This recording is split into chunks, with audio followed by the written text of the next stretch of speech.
D মারিয়াকে আরেকটা ফাইনালে চাচ্ছেন স্কালোনি। আন্তর্জাতিক ক্যারিয়ারের বিদায়টা স্বপ্নের মতোই চেয়েছিলেন আনহেল ডি মারিয়া। সেটা পেয়েছেনও তিনি। ট্রফি জিতে ক্যারিয়ারের সমাপ্তি। কলম্বিয়ার বিপক্ষে ম্যাচ শেষে এমনটিই জানিয়েছেন আর্জেন্টাইন উইঙ্গার। ম্যাচ শেষে ডি মারিয়া বলেছেন, এটা আগেই লেখা হয়েছিল এবং এটা এরকমই ছিল। আমি এমন স্বপ্নেই দেখেছিলাম যা সতীর্থদের বলেছিলাম। ক্যারিয়ারের শেষ ম্যাচ খেললেও শিষ্যকে এখনই বিদায় দিতে মন চাচ্ছে না লিওনেল স্কালোনির। তাই তো আরেকটি ফাইনাল খেলার জন্য দি মারিয়ারের কাছে অনেকটা অনুরোধই করে রাখলেন স্কালোনি।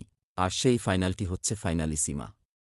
ইউরো ও কোপা আমেরিকার দুই চ্যাম্পিয়ন ফাইনালটি খেলবে। শিষ্যকে কিংবদন্তির সম্বোধন করে তিনি বলেছেন, সে একজন কিংবদন্তি। তাকে বোঝানোর কোনো পথ না থাকলেও আরেকটা ম্যাচ সে খেলতেই পারে। তারপর ভক্তদের বিদায় জানাতে পারে। কারণ একটা ফাইনালিসিমা তার প্রাপ্য। সে যেভাবে শেষ করছে তার গল্পটা একটা মুভির মতো। ৩৭ বছর বয়সে এসে ক্যারিয়ারের ইতি টানছেন মারিয়া।